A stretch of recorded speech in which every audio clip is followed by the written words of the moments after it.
xarxes són un problema molt gran, és a dir, és difícil d'avaluar-ne el pes i la dimensió.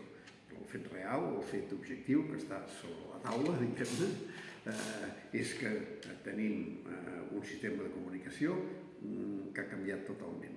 No té res a veure amb el sistema de comunicació sobre el que es van construir les democràcies modernes. Les democràcies modernes es van construir amb la premsa escrita, amb la ràdio i amb la televisió. Cada una d'aquestes coses hi aportava el seu. La ràdio és un mitjà molt eficaç, però també molt contradictori. No es pot oblidar mai que els 4 genocidis del segle XX van ser fets amb la ràdio. Però el marc cultural de les democràcies més desenvolupades girava al voltant d'aquests 3 instruments.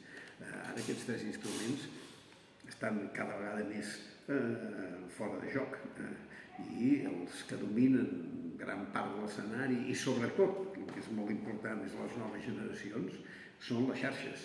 I això sí que és un canvi de model del que encara no sabem ni tenim clarament les conseqüències.